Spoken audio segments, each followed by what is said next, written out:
All right, let's talk about something that trips up so many people, even in science: weight versus mass. You probably use these words like they're the same thing, but honestly, they are worlds apart. Let's dig in and figure out why. I mean, think about this phrase. This bag of sugar weighs 1 kilogram. We've all heard it, we've all probably said it. You're in the grocery store, you pick it up. That's just what you say. It feels totally normal, right? It's just part of our everyday language. But what if I told you that scientifically speaking, that sentence is, well, it's just wrong? Yep.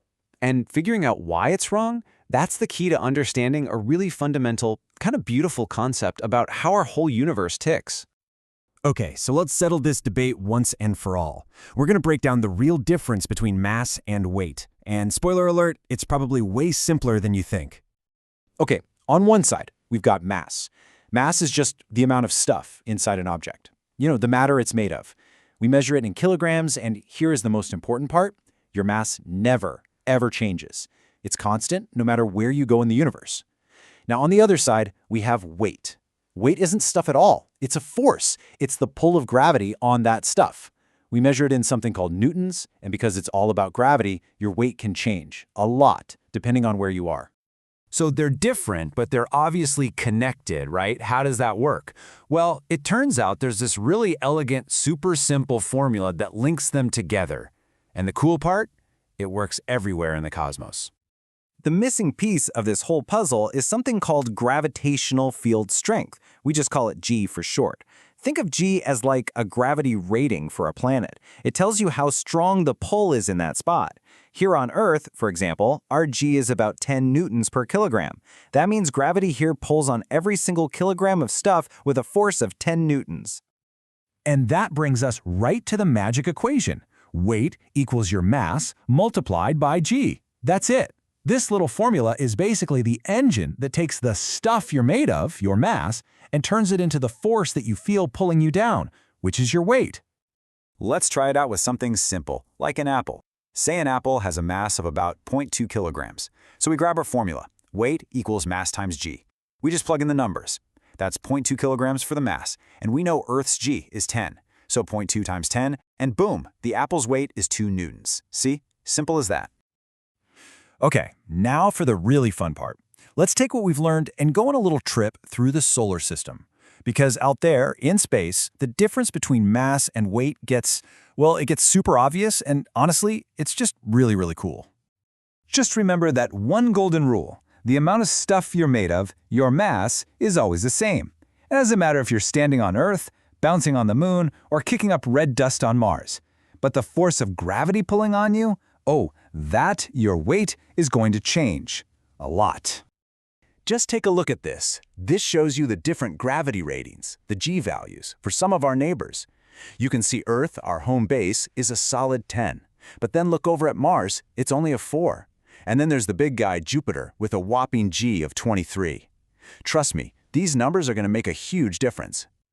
So, let's run the numbers. Let's take a person with a mass of 60 kilograms. Pretty average. What would their weight be, right here on planet Earth?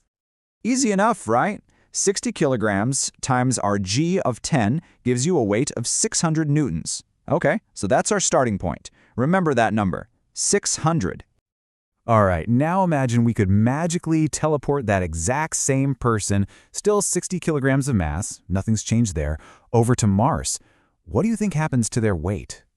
Whoa, look at that! It's a massive drop. Their mass is still 60 kilograms, of course, but since the G on Mars is only 4, their weight plummets all the way down to 240 newtons. That is less than half of what they weigh back home. To help you picture this, physicist John Chase came up with a great analogy. He was talking about Mercury, which has the same weak gravity as Mars, and he said it would be like weighing as much as your family dog. Can you even imagine that feeling? Okay, so that was low gravity. What about the other extreme? Let's take someone with a 70 kilogram mass and send them over to Jupiter, the biggest planet around. Here on Earth, they'd weigh 700 newtons, but on Jupiter, with that crazy strong gravity, their weight would skyrocket to an unbelievable 1,750 newtons. And John Chase has another killer analogy for this one. He said that on Jupiter, it would feel like you weighed the same as a full-grown gorilla. Think about that. You wouldn't just feel heavy, You'd literally feel like you were being crushed under your own weight. Whew! Okay, after that trip around the solar system, let's come back down to Earth. How do we actually measure these two very different things in a lab? Well, since they're not the same, it makes sense that you need totally different tools for the job. For mass, we use something you've probably seen in science class, a balance. The whole idea of a balance is pretty clever. It's just a comparison. You put your unknown object on one side and known masses on the other until they, well, balance. And because you're just comparing two things, gravity doesn't really matter. A balance would tell you an apple is 0.2 kilograms on Earth, and it would say the exact same thing on the moon. But if you want to measure weight, you need something else entirely. You need a Newton meter, which is basically a force meter. It just uses a spring to measure how hard something is pulling down. And since weight is a force, it's the perfect tool. But unlike the balance, a Newton meter would give you a totally different reading on the moon versus on Earth, because the force of gravity is so different.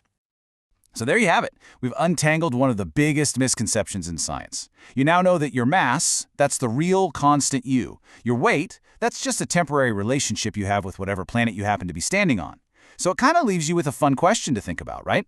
If you could go anywhere in the universe, where would you want to go to feel as light as a feather, and where would you go to feel as powerful as a gorilla?